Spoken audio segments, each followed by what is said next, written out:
1, 2, 3, 4.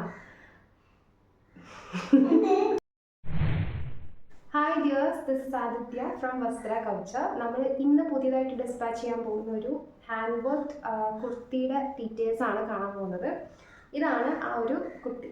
Okay, കണ്ടോ, നല്ല heavy ആയിട്ട് ഹാൻഡ് വർക്ക് വരുന്ന ഒരു പീസാണ്. സൈഡ് സ്ലിറ്റ് ആയിട്ടാണ് നമ്മൾ സ്റ്റിച്ച് ചെയ്തിരിക്കുന്നത്.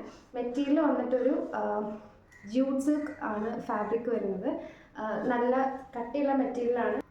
ഒട്ടും സീത്രൂ ആയിട്ടുള്ള മെറ്റീരിയൽ അല്ല, പക്ഷെ എന്നാലും നമ്മൾ ഉള്ളിൽ കോട്ടൻ്റെ ലൈനിങ് കൊടുത്തിട്ടുണ്ട്. യോക്ക് പോർഷൻ ഫുള്ളായിട്ട് കവർ ചെയ്യുന്ന രീതിയിലാണ് നമ്മൾ ഹാൻഡ് വർക്ക് ചെയ്തിരിക്കുന്നത്. ആൻറ്റിക്കോൾഡ് കട്ട് ബീഡ്സ് ആണ് യൂസ് ചെയ്തിരിക്കുന്നത് മെയിൻലി. അതിൽ തന്നെ നമ്മൾ സീക്വൻസ് കൂടെ ആഡ് ചെയ്തിട്ടുണ്ട് ആൻറ്റിക്കോൾഡ് ഷെയ്ഡിൽ തന്നെ.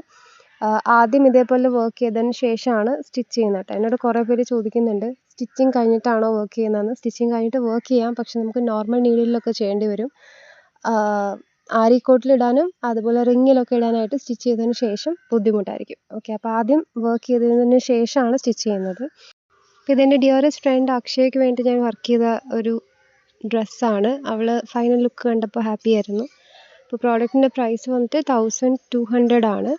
All over Kerala free shipping ആണ് വന്നിട്ടുള്ളത്. നമുക്ക് ഇത് മാനിക്വിനിലിട്ടിട്ട് എങ്ങനെ ഉണ്ടോ നോക്കാം. ഇങ്ങനെയാണ് നമ്മളിത് വെയർ ചെയ്ത് കഴിയുമ്പോൾ ഉണ്ടാവുക. ചെസ്റ്റിൻ്റെ ഇത്രയും പോർഷനിൽ ബീഡ്സ് ഇങ്ങനെ സ്പ്രെഡിങ് ഉണ്ടാവും. ബീഡ്സിൻ്റെയും സീക്വൻസിൻ്റെയും സൈഡ് സ്ലിറ്റ് ആയിട്ടാണ് വരുന്നത്. ഇത് തന്നെ നമുക്ക് എ ലൈൻ ആയിട്ടും ചെയ്യാം ഈ ഒരു റേറ്റിൽ തന്നെ. അംബ്രല്ല ആയിട്ട് ചെയ്യണമെന്നുണ്ടെങ്കിൽ കുറച്ച് എമൗണ്ട് എക്സ്ട്രാ ആവും.